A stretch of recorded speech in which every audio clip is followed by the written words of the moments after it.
Et bonjour à tous, bienvenue dans ce nouveau numéro d'Avanti Nice. L'OGC Nice reste invaincu, mais toujours aussi peu convaincant, malheureusement, après ce match nul 0-0 à la Mosson, un terrain qui ne réussit historiquement assez peu aux Aiglons. De toute façon, mieux vaut ne pas perdre ce genre de match, au moins, diront les plus optimistes.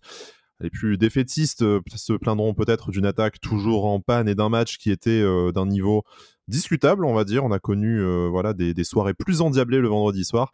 Mais en tout état de cause, l'OGC Nice reste à sa place de leader ce samedi matin en attendant les rencontres cet après-midi de Paris et de Monaco. Voilà, on enregistre samedi matin. On fera un petit point classement probablement en fin d'émission, en tout cas classement virtuel. Mais en attendant, parlons de ce déplacement à la Mosson, parlons de la performance ou de la non-performance. On en débattra des hommes de Francesco Farioli hier à la Mosson. Et pour ça, j'ai le plaisir d'accueillir Jérémy tout d'abord. Salut Jérémy. Comment vas-tu en ce samedi matin ? Salut Sky, salut à tous. Bah écoute, ça va très bien. J'ai mangé une bonne brioche ce matin, on est toujours invaincu, tout va bien. Je vais être très positif aujourd'hui, j'ai hâte d'en parler avec vous. Alors, je vais briser un secret tout de suite. Je sais que tu mens, hein, très clairement, par rapport à ce qu'on s'est dit en off, mais écoute, au moins je suis ravi pour ta brioche. Cette émission commence vraiment très très mal. On va tout de suite passer la main à Alric, du coup, qui nous accueille. J'ai un peu ma charnière titulaire aujourd'hui et ça me fait plaisir, même si j'aime les entrées virevoltantes de nos guests d'habitude. Alric, bienvenue et comment vas-tu ? Salut Sky, salut Jérémy, salut à tous. Écoute, à défaut d'avoir eu un match passionnant, la pizza était bonne et la bière à consommer avec modération était très bonne aussi, donc j'ai passé une bonne soirée malgré tout hier soir. Ouais, effectivement, c'était plus ce qui était sur la table que sur l'écran qui nous a passionnés, certes, mais bon, en tout cas, c'était toujours un plaisir de vous retrouver ce samedi matin, hein. Ça m'oblige à me lever à une heure décente et respectable déjà, et puis de parler de l'OGC Nice malgré tout, hein. Voilà, on a un petit air pour l'instant caustique, on manque de caféine et de sommeil peut-être, mais en tout cas, on ne manque pas d'amour et d'attachement à cette équipe, hein. Voilà, match nul, bien entendu, mais l'OGC Nice avec 26 points en 12 journées nous ravit toujours. On aura forcément des choses à dire dans cette émission sur ce qu'on voit sur le terrain, parce que forcément tout n'est pas parfait et ça serait bien emmerdant comme émission si c'était notre ligne éditoriale. Mais voilà, dédramatisons tout de suite. Il y a eu de la bière, de la pizza, de la brioche. Et du soleil aujourd'hui aussi à Nice et peut-être à Antibes, j'imagine, même si c'est très loin. Je ne sais Bien pas sûr. ce qui se passe Avant-il positif. outre-Var, de toute façon. Voilà, avant-il Gilles Pétré. Rentrons dans le... cette blague, les moins de 30 ans ne la comprendront pas.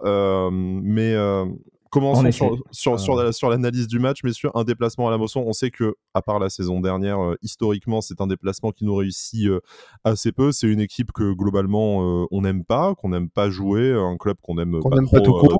de toute façon non plus. C'est ce genre de match dans la saison, comme avant les déplacements à Angers ou des trucs comme ça, où tu sais que tu vas passer un mauvais moment, que tu rapportes des points ou pas, parce que ça va être un match naze face à une équipe naze. Ça n'a pas franchement manqué hier soir, je sais pas, pour sortir de nos aventures gastronomiques. Comment est-ce que vous avez vécu cette soirée, cette longue soirée, je pense, hier? Avant le match, on avait dit, enfin, je vais travailler un petit secret, mais on s'était posé la question Sky, est-ce que on prend un point ou est-ce qu'on veut à tout prix la victoire, machin. Et au final, on avait pronostiqué tous les deux le match nul, donc toi c'était un partout, moi c'était 0-0. Je tenais quand même à pas prendre de but. Enfin, au-delà de la statistique, c'était vraiment pour continuer à imposer le fait que la défense elle est implacable et que on est capable de garder cet objectif d'être meilleure défense, tout ça.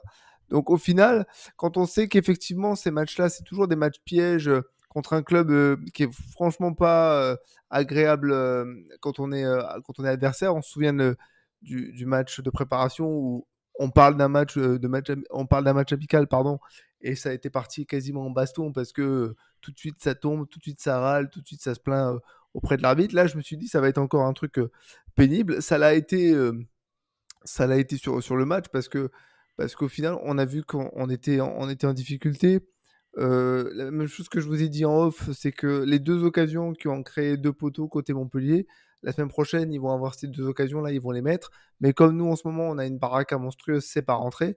Donc voilà, globalement, pour ce premier tour de table virtuel, je pense que c'est un bon point de prix et c'est tout ce que j'ai envie de retenir. Je regrette quelques défaillances offensives, parce qu'on a quand même eu une ou deux grosses occasions qui auraient mérité de finir au fond, mais sinon après ça, je pense qu'on ne peut pas en demander plus sur ce match-là. Un peu les mêmes depuis le début de la saison. De toute façon, on en parlera, hein, des occasions notamment de Kefren Turam en premier lieu. Mais Jérémy, on était d'accord quand on en discutait ce matin. On est plutôt sur un point de prix que 2 points de perdu dans le mood matinal. Ouais, je pense que, enfin, quand je vais parler de ce match-là, je vais aussi prendre en compte la situation dans laquelle on est, qui est quand même très bonne. Il faut quand même s'enlever de la tête qu'on va gagner tous les matchs cette année. Ce sera pas le cas. On va pas rester leader non plus toutes les semaines. Il faut arrêter Et pourquoi pas? d'avoir, peut-être pourquoi pas, hein, j'aimerais, hein, mais il faut pas non plus que ça devienne une pression à chaque match. Ce n'est pas l'objectif, Donc en tout cas, de voilà. garder la tête aujourd'hui à la 12e journée jusqu'à la 34e. C'est ça, voilà. Donc pour moi, quand tu me dis tu prends un point cette année à Montpellier juste avant la trêve dans un match où bon t'as quelques absents dont Youssouf qui est quand même très important dans cette équipe. Tu prends un point sur justement cette pelouse où ça a toujours été très compliqué à la Mosson. Je crois qu'on a gagné que 2 matchs les 10 dernières années. C'était l'année dernière et il y a je sais plus combien de temps avec un but de Pléa et de Germain, je crois. Mais c'était il y a très longtemps. Donc voilà, on a toujours eu du mal sur cette pelouse là.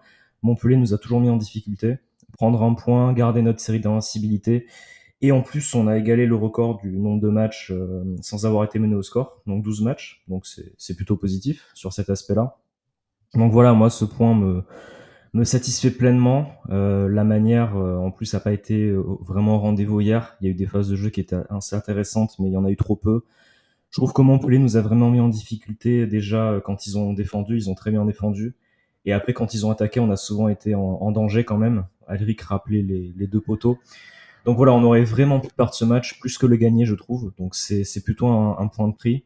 Donc ces points-là sont importants. On fera le compte en fin de saison, mais comme je disais tout à l'heure, il y a 2 ans, on a loupé la Ligue Europa pour 1 point et la Ligue des Champions, je crois, pour 3 ou 4 points. Donc voilà, ces points-là sont importants. Cette année, ce qui est bien, c'est qu'on a vraiment cette capacité à, quand on n'arrive pas à gagner un match, on arrive quand même à ne pas prendre de but et à ne pas le perdre. Donc ces points, au final, compteront.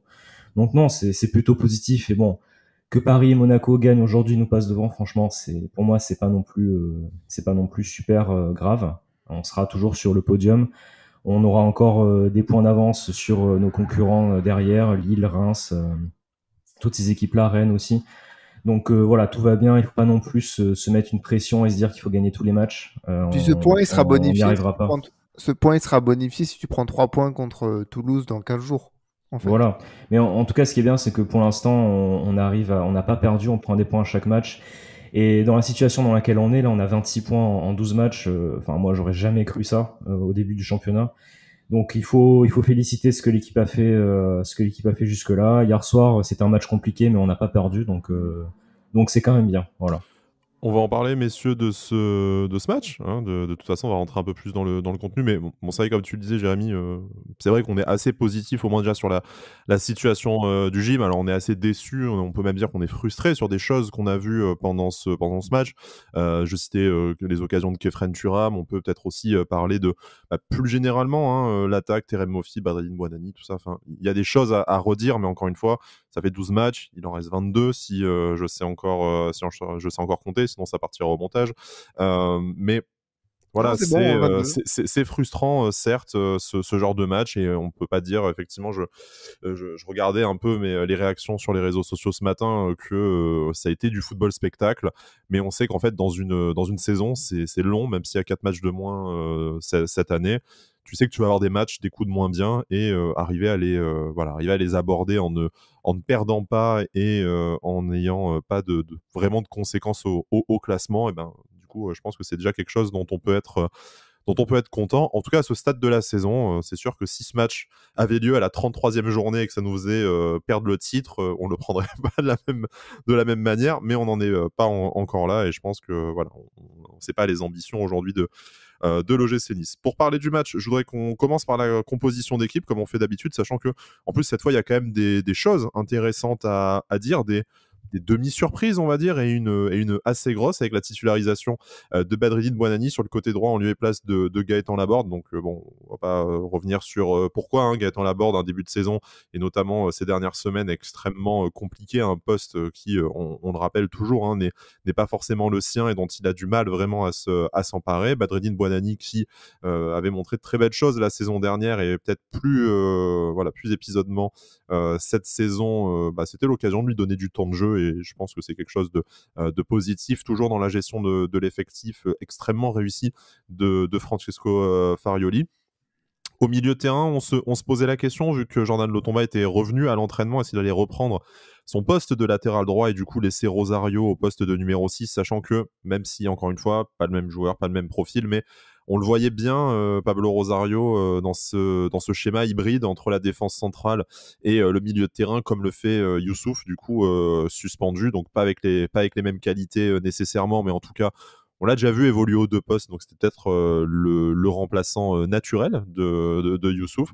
Voilà, sauf que non, il est resté à son poste de latéral droit et c'est Kefren Turam qui a occupé le rôle de sentinelle avec Morgan Sanson et avec Hicham Boudaoui devant lui.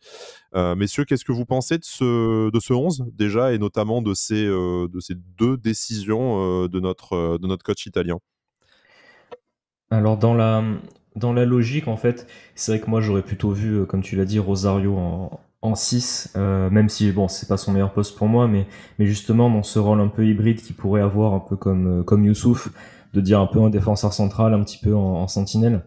Après, le fait est que là, Lotomba revenait de blessure, c'était peut-être un peu risqué de le faire débuter On a peut-être titulaire des tout de infos sur suite. son état physique qui nous Donc manquent, effectivement. voilà, c'est ça. Donc après, je pense que voilà, Francesco Farioli a fait le choix un peu plus de la stabilité sur la défense, où Rosario a encore fait son match hier soir, où ça s'est quand même bien passé. Il a fait le travail comme il le fait depuis quelques matchs.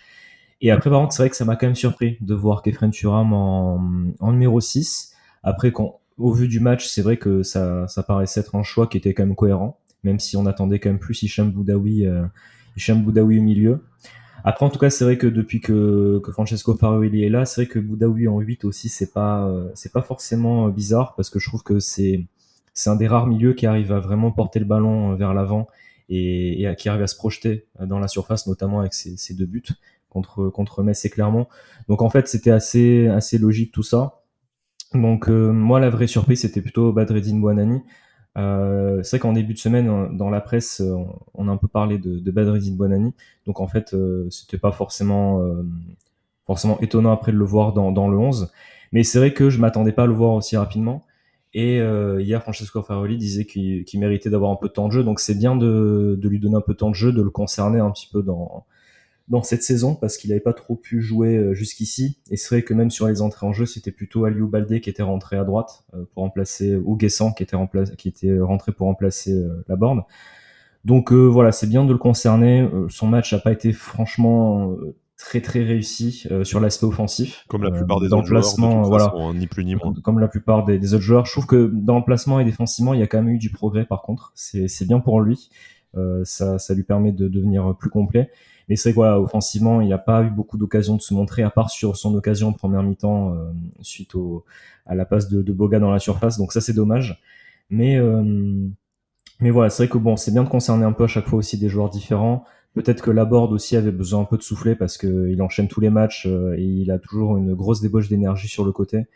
Donc voilà, c'est bien de concerner tout le monde et les choix en tout cas ne m'ont pas choqué, on va dire. Ouais, je vais pas en rajouter plus par rapport à ce que Jérémy a dit. Juste, ce qui, moi, m'a surpris, c'est l'audace de Francesco Farioli de laisser Pablo Rosario sur le côté droit. Franchement, je trouve que c'est plutôt un bon choix. Peut-être il voulait le garder, le consolider dans ce statut de peut-être remplaçant, joker à ce poste-là. Il a fait un match plutôt correct malgré ce carton jaune très tôt dans le match. Alors chacun dira sa version, c'est sévère, c'est pas sévère. C'est regrettable surtout. Concernant le milieu de terrain, pas grand chose à dire. Je pense que ce choix de mettre Kefren Turam en sentinelle, c'était peut-être surprenant, mais au final, j'ai quand même trouvé qu'il était souvent dans la surface de réparation pour avoir des occasions de but. Enfin, il s'en est créé des situations. la réussite en moins en tout cas. Et par rapport à Bonani, surpris de le voir, plutôt content. Mais encore une fois, je pense qu'on a quand même vu, même s'il y a du mieux peut-être défensivement, on a quand même vu pourquoi Francesco Farioli lui donne moins de temps de jeu que ce qu'on aurait pu imaginer. Je trouve qu'il est encore un peu tendre. Il manque pas mal de spontanéité. 2-3 fois où il faut envoyer des sacoches, c'est toujours le dribble de trop, la passe de trop, comme la plupart de ses coéquipiers d'ailleurs. Donc, Parce qu'il a 18 ans, heureusement se comprend, sinon il ne serait, sinon il ne serait plus chez nous déjà non, depuis bien longtemps. sûr, bien sûr. Mais bon, après, il a 18 ans, ok, mais il est dans le monde professionnel et Mmh. concerné par le groupe pro. Donc, il faut quand même le ranger un peu à la même enseigne que les autres joueurs quand on parle de ce qu'il fait sur le terrain. Il y a du bien, il y a du mieux, il faudra que ça s'améliore. Mais sur ce match-là, voilà, je pense que 2-3 fois, il aurait mérité d'être un peu plus spontané comme ses coéquipiers. Globalement, ce que fait Farioli avec son 11 et la gestion de ses joueurs, ça me surprend plus. C'est un peu comme la manière de jouer avec son équipe. À partir du moment où j'ai compris ce qu'il mettait en place et ce qu'il voulait voir sur un terrain de foot, j'ai commencé à prendre du plaisir et ça compte aussi dans la gestion de son effectif. Donc non, pas de surprise. Moi, ce qui me plaît bien dans ce que fait Francesco Farioli avec son 11, et j'en terminerai avec ça, c'est qu'en fait, peu importe les joueurs que tu as sur le terrain, globalement, tu perds pas trop de Mmh. qualité, et ce match compliqué à Montpellier hier soir le prouve encore. Ouais, hein, vraiment, on le répète, hein, émission après émission, on radote, hein, vous nous excuserez, mais la gestion, humaine déjà et sportive, hein, du groupe à Francesco Farioli, je pense que c'est, peut-être au-delà des résultats, la grande satisfaction, cette saison. Alors on a chacun nos préférences, nos questionnements parce que, on est en dehors du groupe, en dehors du terrain, donc on n'a pas nécessairement toutes les informations, mais globalement, on comprend là où on va en arriver. On a l'impression qu'il y a quand même une concurrence qui est juste. On a vu des joueurs qui partaient de derrière dans la hiérarchie, qui finalement ont été récompensés, hein. On peut penser à Evan Guessant notamment ou à Hicham Boudaoui. Donc vraiment très positif et à part le triple changement initial dans la saison qui nous a rappelé les sombres heures d'une confrontation face au FC Bâle, globalement, voilà, moi je trouve qu'on est Ouais, il vraiment s'est sur trompé des une fois. voilà, il s'est trompé une fois, il se retrompera certainement et c'est un être humain, on lui en voudra pas tant que le ratio reste extrêmement positif naturellement. Mais voilà, vraiment après 12 journées, on le répète certes au fil des émissions, mais encore une fois, le match d'hier, tu le disais Alric, est vraiment la preuve que tu arrives à concerner tout le monde, qu'en plus de ça, tu fais ça sans perte sportive dramatique et je l'ai aussi répété semaine après semaine. Le point négatif, pardon, je te coupe, mais le point négatif, c'est les cartons jaunes par contre. Ouais. On se le disait hier soir et je le redis avec vous, messieurs. Voir par exemple JC Todibo qui reprend un carton, je me dis mince, mais j'espère qu'il va pas trop les enchaîner parce que demain tu perds un JC Todibo, par qui tu le remplaces, comment ça va se passer, même pour un match, hein. Voilà, le point négatif de ce match, si vous voulez, c'est les cartons qu'on a pris, au-delà du fait que l'arbitrage a été un peu space hier soir. Bah, parlons-en, parce que je sais que Jérémy voulait s'exprimer là-dessus. Alors, beaucoup de cartons, c'est vrai que de toute façon, c'est 4 voilà, cartons. quoi qu'on pense de l'arbitrage, c'est vrai sur ce début de saison, de toute façon, que le GS Nice prend quand même relativement beaucoup de cartons. Alors, j'ai pas eu la curiosité de comparer aux autres équipes, mais on va se concentrer sur nous. On a dû souvent faire voilà, avec des suspensions, et là notamment celle de Youssouf. Jérémy, tu nous confiais avant l'émission que pour toi, l'arbitrage de Hakim Belhadj, ça t'a semblé un peu curieux, en tout cas hier soir. Bah après, c'est l'arbitrage. C'est vrai que je râle souvent, surtout l'année dernière, je râlais souvent sur l'arbitrage. Je trouve que c'est pas beaucoup mieux cette année. Je suis pas vraiment en accord avec beaucoup de décisions en fait. Et moi, je trouve qu'hier, il y a des décisions, enfin, que nous, on s'en sorte avec 4 cartons jaunes et Montpellier 0, au vu des fautes dans le match, je trouve ça quand même assez incroyable. Bon, on parlait tout à l'heure, on n'était pas forcément d'accord avec Alric sur le jaune de Rosario. Enfin, pour moi, quand tu fais une première faute à la 3e minute de jeu, qui est pas non plus une faute énormissime, ça peut être une faute un peu bête, mais déjà prendre un jaune direct à la 3e minute de jeu, enfin, c'est bon, quoi. Il faut un peu de pédagogie quand même. Et quand tu vois certaines fautes, notamment celle de Jordan Ferry hier, qui fait une énorme faute sur Mofi, qui s'en sort avec 0 carton. Enfin, je veux dire, c'est un peu bizarre des fois. Je comprends pas en fait Pas des fois, d'homogénéité en fait dans les décisions. voilà, c'est chercher le mot, merci. L'homogénéité entre les décisions, des fois, j'ai du mal à comprendre. Et c'est ça, moi, qui me dérange le plus. On parle souvent aussi des mains dans la surface. C'est incompréhensible, toujours, pour moi. Des fois, oui, des fois, non. C'est un peu comme on veut, quoi. Et je trouve que des fois, dans le jeu, c'est un peu pareil. Et il y a des fois, franchement, à un moment donné, bon, on a vu hier l'image qui était sympa entre Todibo et l'arbitre. Mais Todibo ne fait absolument pas faute sur cette action-là. Il y a des fois où vraiment, en France, on siffle des fautes, c'est pas possible et ça coupe le jeu tout le temps. Et en première mi-temps, nous, je trouve que ça nous a beaucoup gênés parce qu'il y a des phases où dès qu'on récupère un ballon, il y a des fautes, quoi. Enfin, je veux dire, c'est un sport de contact aussi des fois et voilà. Enfin, hier, on a carte carton jaune et cette année, ça va très vite, je trouve, au niveau des suspensions. On a déjà eu le cas avec Kefren Turam. La semaine prochaine, bon, non, dans 2 semaines, pardon, Hicham Boudaoui sera suspendu, sachant que Youssouf est aussi suspendu pour une autre raison avec un carton rouge. Mais voilà, il faudra faire attention et c'est vrai que les cartons jaunes de Jean-Claire Todibo, Melvin Barr sont aussi inquiétants, il faudra faire attention. On sait que bon, Melvin Barr, on a Romain Perrault, mais c'est vrai que pour Jean-Claire Todibo, on a la solution Rosario et peut-être la solution Youssouf en défense centrale. Mais en défense centrale, il faudra faire attention, quoi. Donc, c'est vrai que c'est un petit peu un point négatif en ce début de saison, c'est qu'on prend beaucoup de cartons jaunes. Alors, Francesco Ferrari demande aux joueurs des fois d'en prendre pour éviter de subir des actions dangereuses. Mais voilà, vu que cette saison, il y a ces matchs en moins et que les cartons jaunes, enfin, l'enchaînement des cartons jaunes pour avoir un match de suspension est plus rapide, il faut quand même faire attention à cette donnée-là, quand même, quoi.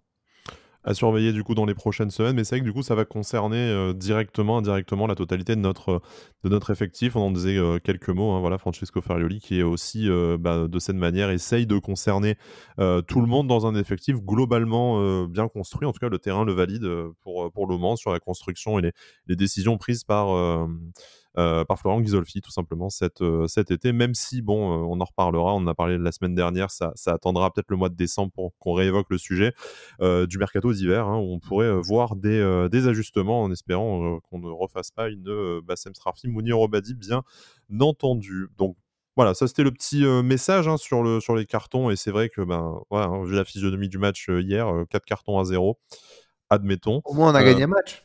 Au moins, il y a quelque chose qu'on a gagné dans le match, effectivement. Mais vous commenciez notamment en vous exprimant sur le rôle inédit de Kefren Turam dans ce 11, placé en tant que sentinelle. Alors, bon, nous, simples profanes et amateurs de canapé, de bière, en plus de foot, c'est vrai que Ça fait pauvre comme image, là. on pouvait se poser la question de pourquoi ce poste semble vraiment cette saison échapper à Hicham Boudaoui, bon, qu'on a vu à son avantage au poste de numéro 8. Il aurait même pu mettre une troisième fois le même but dans la saison. Il y a une action où il vient se positionner dans la surface, mais malheureusement le centre n'arrive pas jusqu'à lui à ce moment-là. Mais Kefren Turam, un match qui va être encore assez clivant, puisque de toute façon c'est un joueur qui l'est depuis son arrivée et je pense jusqu'à son départ. Alors, de mon côté, si je devais résumer ça dans le moins de temps possible pour vous laisser la parole, messieurs, euh, défensivement relativement peu pris à défaut, davantage d'espace devant lui, donc on a pu le voir faire les chevauchés qu'on aime, hein, qu'on attend de Kefren à plusieurs reprises. Malheureusement, par contre, au terme de ses chevauchés, peut-être encore trop loin du but pour vraiment peser sur le jeu offensif. Et quand il a eu ces occasions de peser, de toute façon, dans le dernier geste, ça a été encore une fois extrêmement difficile. Il s'en est d'ailleurs voulu, hein, vous avez tous et toutes vu cette image où il essaye de s'arracher son maillot. Excellente pub d'ailleurs pour la solidité des produits du coq sportif, hein, parce que très clairement, t'as Kefren Turam qui tire de toute sa colère sur le maillot. Le truc ne se déforme même pas. Voilà. Moi, je ferais tourner ça dans leur spot de publicité à leur place. Blague à part, qu'est-ce que vous avez pensé du match de Kefren Turam? On sait que c'est un joueur dont on attend, et on le répète toutes les semaines, davantage par son statut d'international, son ancienneté chez nous, son potentiel, le talent qu'on sait qu'il peut avoir et qu'il montre régulièrement sous le maillot rouge et noir. Mais là, hier, un poste assez inédit pour lui au final. On a vu du positif, il s'en est quand même très bien sorti compte tenu aussi du contexte. Par contre, on n'a toujours pas vu ce cap, ce déclic qu'on attend de lui. D'autres milieux de terrain ont marqué cette saison, ont su faire ce dépassement de fonction, et je pense encore une fois à Hicham Boudaoui. Là, c'est un match où hier, tu dois avoir un but de Kefren Turam, même si c'est un but de raccro, même si c'est une frappe à l'entrée de la surface, je ne sais quoi. Mais comme la semaine dernière, il a eu les occasions et malheureusement, il ne les a pas converties. Ouais, c'est exactement ça. Ça fait déjà 2 matchs où tu dois avoir au moins un but de Khéphren Thuram. Après, globalement, je ne vais pas revenir sur sa prestation. Tu as dit l'essentiel. Moi, je garde en tête cette image où d'habitude, enfin, je dis d'habitude, mais non, en fait, ça lui arrive parfois d'exprimer sa colère par rapport à un raté, mais on dit souvent qu'il est un peu nonchalant, qui va marcher, qui va trottiner, qu'on va voir, pas qu'il est détaché, mais que on le sent pas toujours pleinement concerné par ce qui se passe.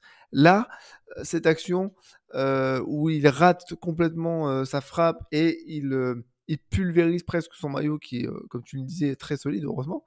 Ça m'a fait plaisir parce que je me suis dit, là, voilà, ça, c'est ce que j'ai envie de voir. Il s'en veut. Il est en rage d'avoir raté ça. Donc ça veut dire que là, il est pleinement concerné. En plus, il joue à un poste qui n'est pas le sien, mais il a été globalement bon. Donc ça veut dire que là, on est peut-être en train de... Francesco Farioli est peut-être en train de trouver un truc dans son management pour vraiment reconcerner à fond Kefren Turam. Et du coup, moi, ça me donne envie de le revoir sur le terrain. Ça me donne envie de le revoir tenter des choses pour justement faire exploser ce blocage peut-être un peu mental, confiance, pour qu'il retrouve de l'allant. C'est ce que je lui reproche. On va me dire oui, mais il a tenté une frappe en première intention, machin. Moi, ce que je reproche un peu à Kefren Turam, et ça s'est vu sur 2-3 actions, c'est qu'il réfléchit trop. Il est toujours en train de se dire, est-ce que je fais la passe? Est-ce que je fais le tir? Mec, vas-y à l'instinct, tente un truc. Te pose pas la question. Ça me fait penser à cette action de Rennes la semaine dernière, où c'est d'ailleurs l'action qui doit finir au fond, où il se pose trop la question, est-ce que je vais faire une passe, est-ce que je vais tirer? Et au final, je loupe une occasion qui doit faire but. Là, c'est pareil. Je parle pas de son occasion où il tire complètement au-dessus, mais je parle notamment de sa première occasion en premier temps où il fait long chevauché, et puis plus il a la balle, plus on se dit mais il va rentrer dans la cage s'il continue. Donc il faut qu'il fasse quelque chose avant. Et c'est un peu ça que je lui reproche. Il a tellement de qualités, notamment techniques, qu'il faut qu'il soit un peu plus instinctif. Il faut vraiment qu'il arrête de se poser des questions et qu'il y aille vraiment comme il le sente. Donc il y a encore pas mal de choses à voir avec lui, mais cette action, cette image de le voir s'arracher presque son maillot, bah, c'est ce que je retiens parce que je me dis ok, là on est peut-être sur quelque chose qui veut dire ok, j'en ai trop marre de rater ce que je fais, la prochaine fois je vais tout casser, quoi. On espère face à Toulouse du coup que ça y est, ça rentre un peu pour Kefren. Jérémy, quelques mots peut-être sur Kef. Alors voilà, là on est sur des choses, nous à distance on essaye de lire dans son langage corporel et dans la succession des matchs, des performances de Kefren, mais voilà, là on se dit, ben oui, il s'en veut. Est-ce que ça va peut-être être un ressort psychologique pour les prochaines semaines pour lui, histoire de se dire que ben, là quand même il a un statut à assumer, et même au-delà de son supposé statut, voilà, il est titulaire à l'OGC Nice, ses coéquipiers ont besoin de lui et on a besoin qu'il soit davantage décisif. Alors bien sûr, là on lit sa performance vraiment par le spectre des statistiques et en plus des statistiques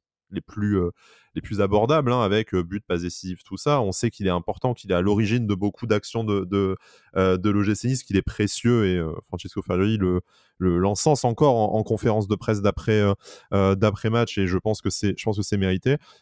Mais voilà, sur ce début de saison, on aurait dû déjà avoir peut-être 2 ou 3 buts de Kefren Turam pour que vraiment il participe à la réussite collective également en matière statistique et que lui, je pense, gagne aussi un peu en confiance, en spontanéité, comme le disait Alric, et peut-être soit un élément un peu moins discutable au milieu de terrain. Et quand je dis discutable, c'est voilà, quand tu regardes les réactions des supporters aujourd'hui, tu pourrais te dire qu'en fait, et normalement ça devrait être Kefren Turam le premier nom que tu mets dans ton 11 sur le papier, voilà, avant un match au milieu de terrain. Et aujourd'hui, en fait, tu réalises que même ça, bah, il a perdu cette primauté par rapport à Youssouf. Et aujourd'hui, tu te demandes même si voilà, tu n'as pas Boudaoui qui aussi a un statut un peu plus affirmé que lui. On dira quelques mots peut-être sur Morgan Sanson également après, mais sans dire que sa place dans le 11 est menacée, en tout cas, elle est toujours discutée, au moins.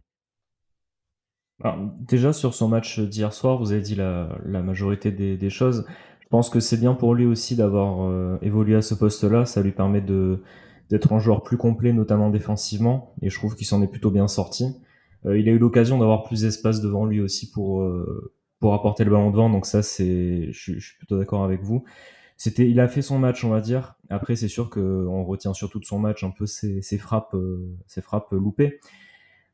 Après, plus généralement, j'attends pas forcément de lui qui marque beaucoup. C'est vrai que quelques buts par saison, je pense que ça lui ferait aussi du bien. Moi, où je l'attends surtout, et c'est là où il nous avait fait beaucoup de bien, notamment, je sais pas si vous vous rappelez de son but contre Montpellier l'année dernière à domicile, pendant le 6-1, où il est très bon devant la surface, dans les combinaisons, justement, devant la surface pour apporter le ballon devant. C'est dans les petits espaces comme ça qu'il est utile, et c'est pour ça que j'aime quand même le voir un peu plus haut sur le terrain, notamment en 8 et pas forcément en 6. Donc voilà, hier c'était un petit peu, il y avait un peu ces deux aspects-là. C'est que c'est bien pour lui d'avoir évolué en 6 pour apprendre à être un peu plus complet, mais je trouve que c'est un peu dommage de le voir, de pas le voir en 8, parce que il arrive quand même grâce à sa qualité technique, à apporter un peu des fois de justesse devant les buts, pas forcément dans ses frappes, mais dans ses passes. Donc c'est un peu dommage. Après non, je pense que vous avez tout dit, mais c'est vrai que pour l'instant il passe pas forcément le cap qu'on attend tous de lui. Je pense que c'est le premier frustré, et d'où sa réaction hier soir sur cette action avec son maillot. Mais je trouve quand même que pour l'instant, son début de saison n'était pas forcément très bon, je trouvais. Depuis quelques matchs, je trouve quand même que ça va.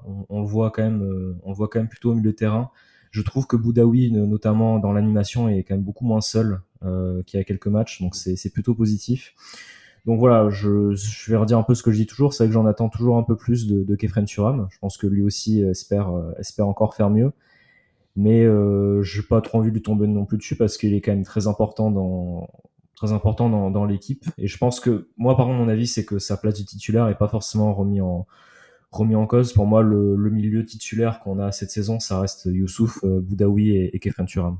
Alors du coup, tu as exclu de facto Morgan Sanson. Est-ce qu'on peut dire quelques mots sur le milieu de terrain niçois qui jouait face à son ancien club pour le coup? Et Morgan Sanson, moi je vais partager un avis qui est totalement personnel et voilà, que ce soit vous ou que ce soit vous, chers auditeurs, auditrices, n'hésitez pas via les réseaux sociaux, les commentaires sur les différentes plateformes, tout ça, à m'en dire un peu plus parce que moi c'est un joueur dont je suis assez perplexe parce que je suis très content de l'avoir à l'OGC Nice, très content de l'avoir dans l'équipe. Je trouve que niveau en plus professionnalisme, mentalité, ça colle vraiment au genre de joueur qu'on aime à Nice. Niveau expérience, on en a suffisamment réclamé, et notamment des joueurs qui ont beaucoup d'expérience en Ligue 1. C'est vraiment exactement le genre de joueur peut-être qui manquait à l'effectif et sûrement dans le vestiaire.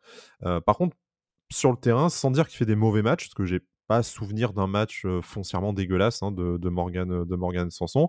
C'est toujours très propre. Par contre, j'ai vraiment beaucoup de mal à comprendre en fait ce qui t'apporte, tout simplement. Donc, ouais, des courses, du volume de jeu, un certain travail de l'ombre, bien entendu. Hein, il n'est pas, voilà, il est pas immobile sur le terrain, il ne touche pas aucun ballon. Par contre, je trouve qu'il pèse très peu sur le jeu collectif niçois. Offensivement, au final, beaucoup moins qu'un Hicham Boudaoui ou qu'un Kefren Turam. Défensivement, beaucoup moins qu'un Youssouf. Alors, vous me direz peut-être que justement, il est chargé de faire le lien entre les deux, mais je vois même pas au final dans notre façon de jouer aujourd'hui. Tu as un Hicham Boudaoui qui le fait très bien, Kefren Turam qui a su le faire hier. Tu as des latéraux qui sont également très importants, et notamment à gauche avec Melvin Barr dans ce rôle-là.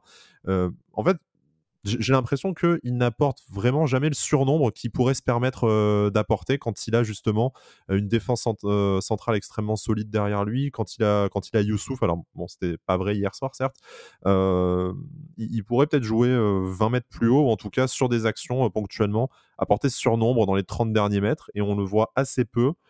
J'ai l'impression que c'est toujours propre, mais sans qu'il n'apporte réellement ni de plus-value offensive ni défensive. Je suis un peu perplexe, et au final, je l'évoquais il y a quelques semaines, il me fait un peu le même effet que me faisait Aaron Ramsey la saison dernière, même si C'est ce ce que ne j'allais dire. sont pas des joueurs identiques, encore une fois, des profils différents, même s'ils jouent dans la même zone de jeu. Mais j'ai un peu le même goût, en fait. Voilà, donc on l'a vu ponctuellement faire des matchs où quand le bloc équipe, quand le collectif était moins bien, un peu essayer de sonner la révolte, en tout cas de donner de l'air en remontant des ballons. Mais quand l'équipe, comme hier, a la possession de balle, est globalement dominatrice, en tout cas en termes d'espace et de jeu, je trouve que son influence se dilue. Donc, est-ce que c'est une soupape de sécurité, une assurance au cas où les choses se passent moins bien? On sait que ce sera lui qui colmatera la brèche et qui pourra un peu essayer d'essuyer le temps faible. Mais voilà, je suis assez perplexe là-dessus. Et surtout qu'en plus, j'ai l'impression, comme le disait Jérémy, que en fait, ton milieu titulaire, dans les 3 qu'on citait, si les 3 sont disponibles, je leur fais entièrement confiance pour assurer ce rôle-là également. Et le paradoxe, c'est que moi, en début de la saison, après sa période de préparation à Morgan Sanson, je m'étais amusé à dire non, mais faites pas le vote de l'aiglon du match à chaque fois, parce qu'en fait, ça reviendra à chaque fois pour Morgan Sanson. Parce qu'on avait vu une préparation où il avait vraiment été très bon, où il se projetait vers l'avant, où il créait des choses, où il a même marqué un but. Début de saison, les 3-4 premiers matchs, on se dit ok, bah oui, c'est Morgan Sanson, quoi. Et puis, j'ai commencé à avoir le même sentiment que tu as décrit, notamment avec cette comparaison avec Aaron Ramsey. Et flingué au sol, la comparaison sportivement. C'est vraiment niveau Non, c'est le sentiment, sentiment qu'on en a. impression. Ouais. C'est le sentiment qu'on en a. C'est super, il a un volume de jeu de fou, il fait des courses de fou, il apporte quelque chose. Je me souviens de son match à Clermont où vraiment il avait été impressionnant.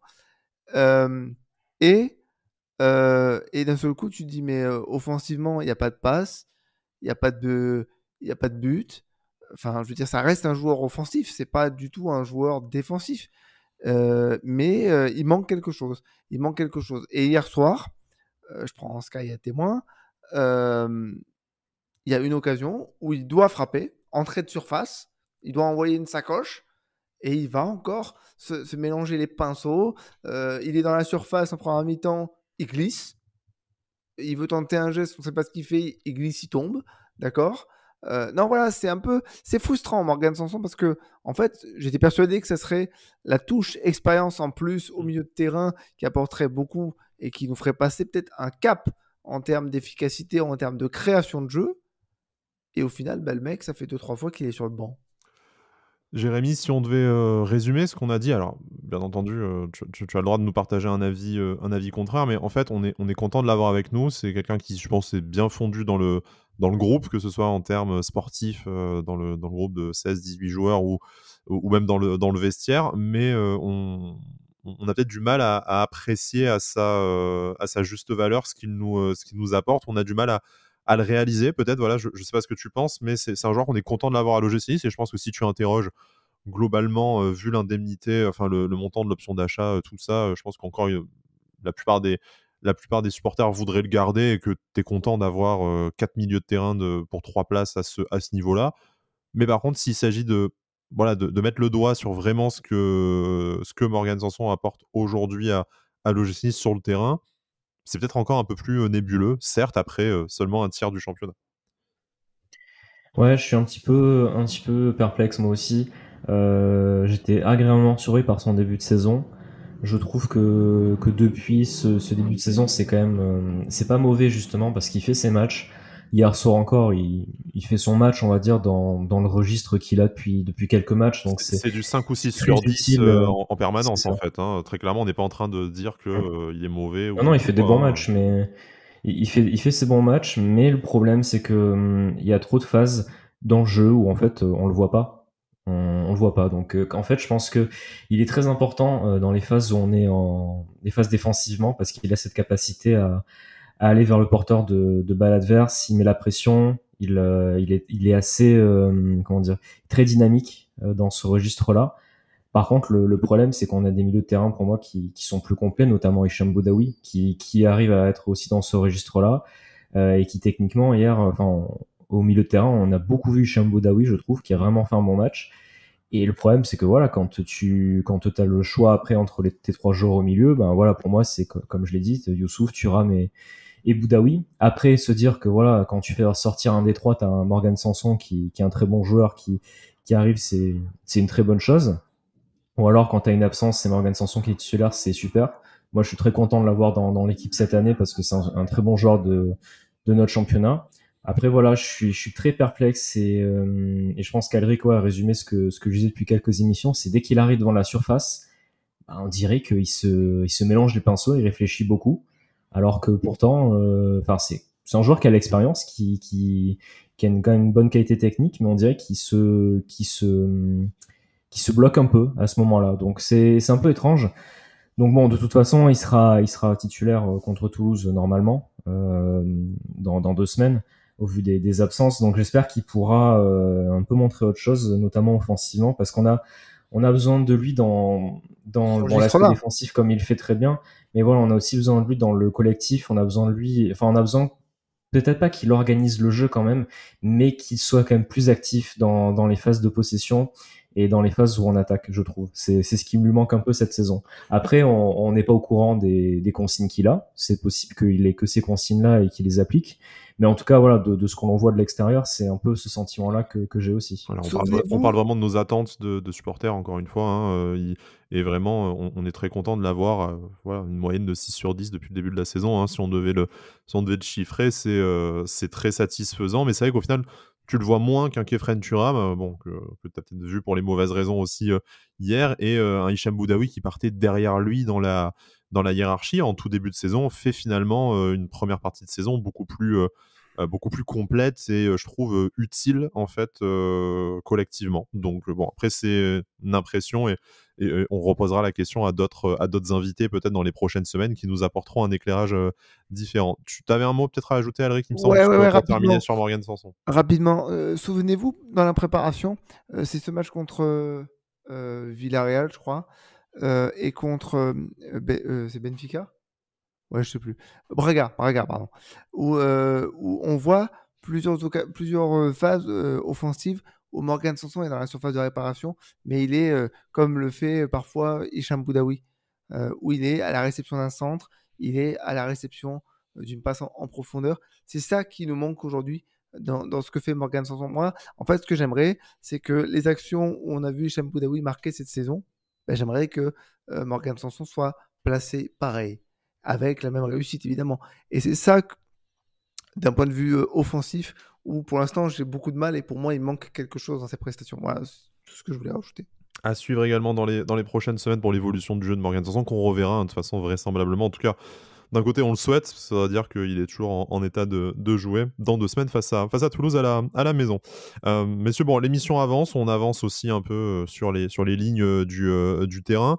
On va pas peut-être refaire, quitte à ce que l'émission dure 10 minutes de moins que d'habitude. De toute façon, on n'a pas de temps minimum. C'est l'avantage de faire des podcasts, de ne pas être en direct et de ne pas avoir de grille d'émission autour. Quelques mots sur l'attaque quand même. Voilà, encore un match sans but pour l'OGC Nice. Il n'y en a pas eu peut-être tant que ça cette saison, mais bon, globalement, on manque de matchs références dans ce secteur-là. Et hier, vraiment, sans que ça ait été mauvais pour les 4, 5, 6 joueurs qui s'y sont succédé, ça a été globalement vraiment emprunté et sans trop de génie. On avait vu peut-être un peu du mieux face à Rennes sur certaines phases offensives. Hier, moi, j'ai trouvé ça extrêmement décevant. Un Terem Moffi qui voilà, a été extrêmement discret, mais d'un autre côté, j'ai peut-être envie de le dédouaner un peu plus que d'habitude sur ce match-là, puisque ben, tout ce qu'on disait sur le milieu de terrain, ce qu'on a eu en moins de spontanéité, de ballons joués à l'entrée de la surface, tout ça, bah forcément, c'est aussi ces milieux de terrain-là qui sont censés servir Terem Moffi. Et forcément, si ça a été déficient de ce côté-là, on ne peut pas mettre ça sur le dos de notre attaquant nigérian. Mais même un Jérémy Boga qui a eu peut-être une action, on la voit, hein, laquelle, hein, qui ressemblait peut-être un peu à celle face à Monaco, Louis II, où il part provoquer en se réaxant la défense sur le côté gauche, mais avec moins de réussite que dans le derby, malheureusement. Et puis Badrine Bonani, on en a parlé en début d'émission, qui a montré. Vraiment, ce n'est pas un tacle pour notre international algérien, mais qui a montré qu'en fait, le problème de l'attaque, c'était pas juste Gaëtan Laborde, hein, puisqu'on a vu Bonani dans un registre de jeu différent, on n'a au final pas apporté toutes les clés, la solution miracle, et c'est bien normal, hein, c'était pas à lui de l'apporter. Et même à l'inverse, d'ailleurs, un Gaëtan Laborde qui, je trouve, a fait une entrée assez intéressante par ailleurs. Voilà. Je sais pas ce que vous avez pensé de notre animation offensive. Quelques mots, parce qu'on est obligé d'être complet pour l'émission, mais sans trop m'avancer, je sens qu'on va quand même aussi beaucoup se répéter par rapport à ce qu'on voit de toute façon sur la douzaine de matchs déjà entrevus cette saison. Pour pas me, pour pas répéter ce qu'on dit justement sur toutes les émissions, pour moi hier soir il y a quand même quelque chose qui est révélateur et qui me faisait un petit peu douter sur les derniers matchs. C'est que les derniers matchs on avait vu beaucoup de mieux, notamment parce que Jérémy Boga était très présent et faisait beaucoup de différence tout seul. Hier, il a quand même été bien pris par la défense de Montpellier. La seule action que j'ai en tête où il arrive vraiment à faire une grosse différence, c'est sur l'action où il fait la passe à Badrine Bonani, où il y a l'occasion de Badrine Bonani, qui malheureusement ne cadre pas. Mais c'est un peu la seule action où justement on l'a vu faire un petit peu comme il faisait les derniers matchs, où justement il avait été quand même plutôt bon, voire très très bon, notamment contre Rennes. Et j'avais un peu ce doute sur le fait qu'on était un petit peu dépendant aussi de sa capacité à être aussi décisif. Là voilà, hier soir il a été un peu moins et on a été beaucoup moins présent dans la surface, on a été quand même beaucoup moins dangereux pour la défense de Montpellier. Donc ça m'inquiète un petit peu, j'ai pas trop envie qu'on soit juste dépendant des qualités d'un seul joueur. Après voilà, sur hier soir, c'est vrai que Badrine Bonani n'avait pas joué depuis un moment et il n'a pas loupé son match, mais il n'a pas été très très présent. Terem Moffi a fait un match moyen. Alors, dans son jeu de haut but, j'ai trouvé qu'il était quand même beaucoup mieux que d'habitude. Il a quand même gagné beaucoup de duels dans ce match-là. Après, le problème, c'est qu'on on l'a pas assez vu, on l'a pas assez trouvé. Donc, c'est quand même assez dommage. Et il y a une action, moi, qui est en tête, c'est à un moment donné, il est dans la surface. Je crois que c'est d'ailleurs Rosario qui fait une très bonne passe pour Mofi justement dans la surface et il manque un petit peu d'instinct. J'espère qu'il n'est pas non plus qu'il n'a pas perdu sa confiance, mais au lieu de tirer, il garde le ballon dans les pieds, puis il essaye après de faire une passe vers Boudaoui qui est marqué par quatre Montpelliérains, je crois. Il manque un peu cet instinct qu'il a toujours eu justement. Donc ça m'inquiète un peu. J'espère justement qu'il n'a pas perdu cette confiance parce que c'est quand même depuis le match contre Paris. Alors certes, depuis ce match contre Paris, on n'a pas pris de but, mais Laborde et Mofi ne marquent pas. Donc ça commence à m'inquiéter un petit peu quand même. Il faut que nos attaquants marquent. Donc voilà, je me fais pas non plus trop de soucis parce que je sais que ça reste de très bons attaquants tous les deux ils vont pouvoir marquer des buts. Mais j'ai pas non plus trop envie qu'ils perdent leur confiance parce qu'on va avoir besoin d'eux et de leur qualité tout au long de la saison, quoi. Alric, ça a été un fil rouge de cette émission, le manque d'instinct pour les milieux de terrain, peut-être pour les attaquants encore. C'est vrai que ça avait été mieux ces derniers matchs, mais ça reposait surtout sur le mouvement et sur la réussite d'un Jérémy Boga. Jérémy Boga qui n'a pas fait un mauvais match non plus, hein, vraiment. Globalement, je trouve que l'OGC Nice n'a pas fait un mauvais match, mais un match moyen. Hein. C'est, je pense, du 5,5 sur 10 en moyenne. Mais là que Jérémy Boga a été mieux pris, moins remuant et a peut-être moins déstabilisé le bloc adverse, et ben on se rend compte qu'en fait, le château de cartes construit frêlement ces dernières semaines, c'est quand même un peu vite écroulé ou en tout cas a pris quelques secousses. Et tu vois qu'en fait, ni Terem Moffi, ni Badrine Buonanni, et encore une fois, pas des critiques personnelles non plus, hein, c'est un problème qui est, je pense, systémique, tout simplement, et une formule qu'on a du mal à trouver, parce que tu vois, même un Evan Guessant n'a peut-être pas apporté autant que ces dernières semaines. L'entrée de Sofiane Diop, rien à voir avec celle de la semaine dernière, et celle de Gaëtan Laborde, je me le réserve peut-être pour mon dossier perso juste après. Voilà, on sent que cette attaque est toujours finalement peu inspirée et peut-être encore un peu dépendante d'occasions personnelles, en tout cas de réussite qui la fuit, comme le disait Jérémy. Voilà, deux attaquants qui ne marquent pas depuis le match face à Paris. La stat est effrayante, comme, comme disent les jeunes sur les réseaux sociaux. Bah oui, la stat est effrayante. Moi, je voudrais simplement vous donner un chiffre. On a marqué 13 buts en 12 matchs. Reims fait mieux avec 17 buts.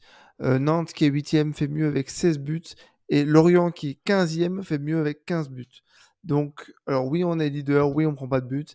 Mais bon, l'objectif du football, c'est de toujours marquer au moins un but de plus que ton adversaire. Alors, gagner des matchs 1-0, c'est cool. Mais le problème, il est là, c'est que tu as une vraie défaillance offensivement et même si c'est cool de ne pas prendre de but, même si on peut parler de toutes les statistiques défensives que vous voulez pour justifier le fait qu'on soit premier, qu'on soit invaincu, à un moment donné, tu ne pourras pas prétendre à faire un podium ou les 4 premières places, par exemple, si tu n'arrives pas à gagner tes matchs avec 2 ou 3 buts, 3 buts d'écart. Alors, je ne vais pas vous faire une analyse des performances des attaquants parce que vous l'avez bien mieux fait que moi. Moi, ce que je regrette, je vais le redire, mais c'est vraiment, comme tu le disais, le fil rouge, c'est ce manque de spontanéité de tous nos joueurs offensifs.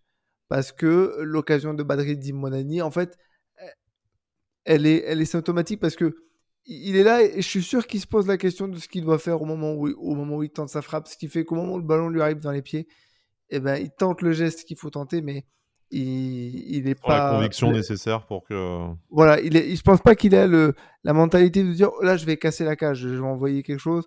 Donc, il se pose trop de questions. Donc, aujourd'hui, je ne sais pas comment on pourrait régler, si ce n'est dire, bon, ben voilà, les mecs, dès que vous êtes à l'entrée de la surface, vous envoyez une praline.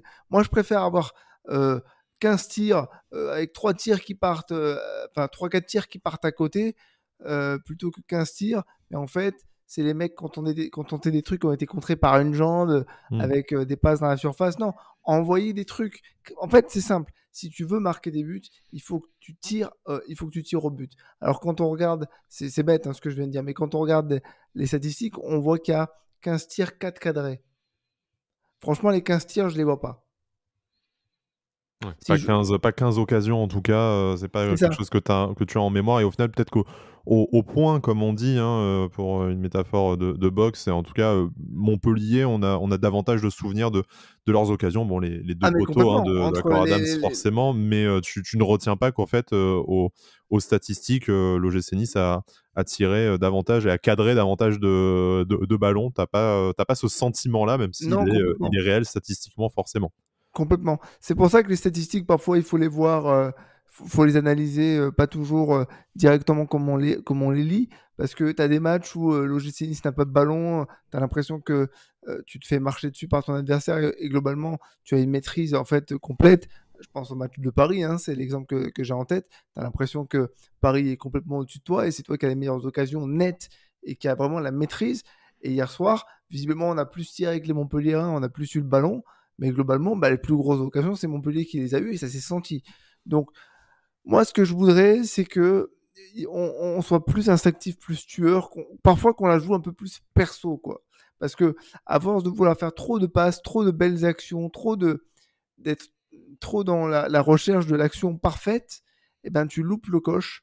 Vraiment, je pense à cette action de Melvin Barr où il doit tenter une frappe croisée, mais il veut aller faire la passe à Mofi ou Boudaoui qui était devant. Et je me dis, mince, frappe, tente quelque chose. Et vraiment, je le répéterai chaque semaine s'il faut, mais plus d'instinct et on aura plus d'occasions nettes. Messieurs, je vous propose de clôturer cette émission et ce débrief, cette analyse de la rencontre face à Montpellier à la Mosson hier soir, match nul 0-0. Bon, un bon point de prix globalement si on doit résumer en quelques mots notre état d'esprit par rapport à cette rencontre. Un petit dossier perso, rapidement, quelque chose qu'on n'aurait pas évoqué nécessairement dans cette émission, que ce soit voilà, par rapport à l'actualité de l'OGC Nice. On sait par exemple que Sofiane Diop a choisi le Maroc pour la sélection et cette trêve internationale qui arrive. Je crois avoir vu que Jérémy Boga était appelé avec la Côte d'Ivoire. Ce n'est pas encore le cas de Evan Guessant, mais a priori, si les performances continuent comme ça, c'est une possibilité à réfléchir par rapport à la CAN qui arrive au mois de janvier. Quelque chose à aborder du coup, Alric? Moi j'ai un dossier, je voudrais revenir sur la déclaration d'après-match de Jean-Claire Todibo le concernant par rapport à sa prestation. Très très lucide Jean-Claire, c'est la première fois de la saison où on peut dire qu'il n'a pas fait un bon match. Il n'a pas été mauvais, mais il n'a pas fait un bon match. Il a dit je ne suis pas content de ma prestation. Il l'a bien expliqué. On parle quand même de, si ce n'est le meilleur défenseur central de Ligue 1, il est parmi les meilleurs, clairement, dans top 3. Et à nouveau international, appelé cette fois avant les blessures de ses petits copains. Voilà, on le précise, c'est important. Donc franchement, voilà, je veux juste revenir sur ça parce que j'apprécie les joueurs qui sont lucides sur leur performance, qui acceptent que parfois c'était pas bon. et qu'il faudra faire plus. Pourtant, on parle d'un joueur qui déjà est au top. Ouais, qui n'a rien à prouver à l'OGC Nice et qui n'a rien à prouver à ses supporters en tout cas, mais qui, comme tu le dis, s'est inculqué une exigence parce que pour compléter ce que tu dis et sur la fin de sa déclaration, il dit en plus faudra que je revoie ce que j'ai mal fait à la vidéo, tout ça. Voilà, donc c'est que vraiment il se dit il a déjà atteint un plafond où tu pourrais te dire voilà, il est déjà observé par les plus grands clubs, il est international français, à Nice, il a sa place de titulaire indiscutable parmi les indiscutables. Mais tu sens qu'il en veut encore plus et qu'il a encore cette volonté, cette humilité pour s'améliorer. C'est ça, et en fait, ça dit tout de son caractère, ça dit tout aussi de sa relation avec Dante qui doit lui apporter encore tellement de choses au quotidien. Et surtout, je vais le dire, je pense qu'on est là face à un futur grand joueur, vraiment. Parce que avoir ce niveau d'exigence, alors qu'en fait, à l'OGC Nice, tu es incontestable et que si tu gagnes un titre d'ici la fin de ton aventure avec l'OGC Nice, et je lui souhaite, tu mérites quasiment une statue à côté de l'Alliance Riviera. On pourra faire notre débat légende ou pas légende. C'est ça, vraiment. En fait, ça dit tout du fait qu'en fait, dès qu'il sera dans un grand club, et encore, dès qu'il sera dans un vrai grand club où il pourra vraiment jouer les titres chaque saison et disputer les plus grandes compétitions, on est probablement face à un très très grand joueur. En tout cas, on lui souhaite, comme dirait l'autre. Jérémy, un petit dossier sur que ce soit la rencontre ou l'environnement, l'actualité de l'OGC Nice cette semaine. Ouais, c'est plus sur hors terrain. On a pas mal parlé dans les dernières émissions du bon travail de Florent Ghisolfi. Je voulais parler aussi du très bon travail, je trouve, de Fabrice Boquet. Ces dernières semaines qu'on a un petit peu plus vu, notamment, il y a eu un communiqué sur la décision de la LFP sur la fermeture d'une tribune pour nous, où il y a eu ce communiqué, et notamment son interview aussi cette semaine avec Nice Matin, que j'ai pu regarder. Je le trouve vraiment très très compétent, notamment on avait lu son livre Sky, L'important c'est les 3 points, que j'avais relu d'ailleurs parce que je trouve le livre extrêmement intéressant et très très intelligent. On vous le conseille, et si vous ne voulez pas prendre le temps de le lire, il y a un excellent podcast avant Tinissa sur le sujet. Non, mais en tout cas, le livre est très intéressant, et je trouve dans tout ce qu'il dit, dans tout ce qu'il fait, il est très intelligent, il est très compétent, et je trouve que c'est une chance énorme qu'on a de l'avoir à l'OGC Nice. Il a notamment parlé de certaines choses qu'il voulait faire pour le stade, et notamment quand on lit son livre, ça coïncide avec ce qu'il a fait à Lorient.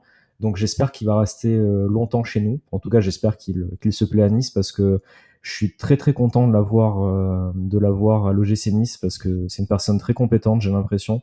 Donc voilà, je voulais lui rendre ce petit hommage et parler un petit peu de son travail, parce que depuis qu'il est là, je trouve qu'il fait un très bon travail avec Florent Ghisolfi en tout cas, et j'espère que ça va continuer comme ça. C'est bizarre comme les choses se passent mieux quand tu mets des mecs compétents à leur poste, Alric. Enfin, je sais pas, c'est une drôle de coïncidence quand même. Et puis, pour compléter ce que disait Jérémy, il y a un très très bel entretien entre lui et Constantin dans leur format, aussi, ouais. je sais plus exactement comment il s'appelle ce format, mais dans le format de podcast et d'interview de l'OGC Nice, effectivement. Voilà, c'est ça.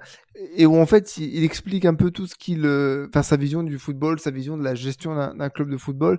Et il a aussi un mot pour les supporters, pour la communauté OGC Nice sur Twitter, où clairement il le dit, on voit ce qui se passe, on voit ce qui se dit, on voit ce qui se fait aussi, où il rend hommage à tous ceux qui font les concepts maillots. Et vraiment, ça fait plaisir en fait, de se sentir concerné dans la vie du club. On sent que voilà, le monsieur est totalement au fait de ce qui se dit, ce qui se passe, et comment nous, en tant que supporters, on voit les choses. Et ça fait plaisir de se dire qu'en fait, on est entre de bonnes mains. Et pour compléter, pour revenir sur ce que disait Jérémy, ouais, j'espère qu'il sera là encore longtemps. Bon, monsieur Boquet, naturellement, si vous voulez venir, si on vous laisse venir plus exactement dans l'émission, n'hésitez pas à venir nous faire un petit coucou. Voilà, bon, brièvement, parce que je pense qu'on en a en réalité parlé de mon côté, je voudrais signaler la bonne entrée de Gaëtan Laborde, qu'au final, c'est peut-être procuré l'occasion la plus dangereuse On l'a de vu dedans. l'OGC Nice, en tout cas la provoquer après sa rentrée à l'heure de jeu. Voilà, et de la même manière que j'accepte totalement qu'il y a des choses que je ne comprends pas. Je pense pas être un extrêmement fin analyste tactique du football. Moi, je dis souvent qu'en fait, en réalité, moi, j'aime bien davantage l'OGC Nice que j'aime le foot en tant que sport. Là où ma compréhension se limite un peu sur l'utilisation de Gaëtan Laborde cette saison, c'est que là, alors qu'il y ait une rotation, que Badrine Buonanni soit récompensé et que Gaëtan Laborde ne rentre qu'en fin de match, je trouve que ça fait partie d'une saine concurrence. Je trouve que c'est juste comme décision. Par contre, j'ai quand même toujours du mal à comprendre, mais on ne va vraiment jamais voir Gaëtan Laborde dans l'axe en réalité, parce que tu vois que Terem Moffi, ça ne s'améliore pas. Tu sais qu'il peut sortir sur une dernière demi-heure de jeu, mais on va systématiquement préférer Evan Guessant, qui a montré de très belles choses. Et voilà, c'est aussi en étant dans une position de l'axe qui provoque le coup franc la semaine dernière face à Rennes. Mais en fait, tu te dis que tu ne testeras jamais Gaëtan Laborde dans l'axe, même sur une dernière demi-heure de jeu, alors qu'en fait, tu le vois, quand il rentre en fin de match ou quand il a eu ses meilleures opportunités cette saison, c'est quand il se retrouvait avec le ballon dans la surface, sachant qu'en plus, tu as quand même bien davantage de joueurs sur le côté qui peuvent le remplacer si tu décides de le réaxer, que ce soit, on a vu hier Badrine Buonanni, Evan Guessant qui a fait des très bonnes rentrées sur le côté, le petit Aliou Baldé également. Mais voilà, moi je trouve dans tout ce qu'a testé en fait Francesco Farulli depuis le début de la saison, moi je reste encore un peu sur ma faim par rapport à ça, et je le disais sans qu'on s'étende davantage sur le sujet, mais t'as quand même un monde très hypothétique et je pense qu'il n'arrivera pas, mais vu les nationalités sportives ou les possibilités de nationalités sportives de nos joueurs en attaque à l'OGC Nice, t'as quand même un monde où à la CAN, si tout le monde arrive à se montrer positivement pour sa sélection, s'il y a des absents en sélection, tout ça, t'as un monde où tu peux te retrouver vraiment déplumé et où tu devras compter sur Gaëtan Laborde en position de numéro 9. Ça n'arrivera peut-être pas. D'un côté, je le souhaite à nos joueurs qui puissent tous représenter leur pays au niveau international au mois de janvier. Égoïstement, j'espère qu'on en gardera le plus possible naturellement pour l'OGC Nice. Mais c'est quand même te priver de quelque chose et peut-être en plus te priver de remettre un joueur en confiance à un poste où il se sent un peu mieux, parce que je suis persuadé que Gaëtan Laborde, si face à Toulouse, il est dans l'axe et qu'il claque le but de la victoire ou un doublé tout sec, et en fait, tu as rechargé ses batteries pour la dizaine de matchs qui arrivent. Mais voilà, j'accepte aussi totalement le fait qu'il y a quelque chose qui peut m'échapper tactiquement, et peut-être que le manque de véritables alternatives confirmées sur le côté droit le condamne un peu à ce poste-là. Je trouve ça regrettable, ne serait-ce que sur des dernières demi-heures en réalité de match comme hier, où on aurait très bien pu le voir se réaxer et avoir Evan Guessant sur le côté à sa place.